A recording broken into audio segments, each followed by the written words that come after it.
Hello guys, korang tengah cari SUV yang sporty dan selesa pakai. Di sini saya ada dua unit Proton X50 ni. Okay, so ada warna putih, ada warna merah juga. So yang both ni, tak silap saya, satu adalah spek premium, satu adalah spek flagship. Okay, so mereka beza, harga memang ada beza sikit lah. Macam contoh flagship punya model adalah 69,800. Yang ini harga belum masuk road tax dengan insurance. Okay, so yang model ini saya rasa harga dia pun dalam 60 lebih jugalah. Sebab yang ni baru masuk saja guys. Okay, lagi untuk flagship ni dia ada sunroof tau. Yang ini tak ada.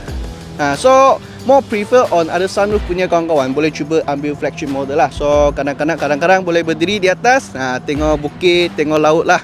Okay, so kalau korang nak lebih budget punya SUV tapi nak selesa, boleh cuba yang ini. Yang ini Pro 2 Ativa. Okay, Ativa ni dia 1.0 turbo.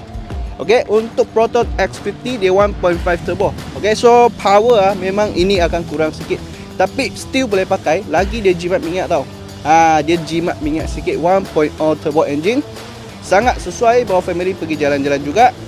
Walaupun dia 1.0 cc, tapi still boleh naik genting Highland juga. So no worries lah guys. Untuk 1.5 tu boleh kata power sangat cukup lah. Okay kawan-kawan, so tengok mana satu yorang minat, boleh bagi tahu saya. Okay, harga untuk ni saya lupa bagi tahu, 54,800. So monthly dia around 600 lebih lah, tekan-tekan 700.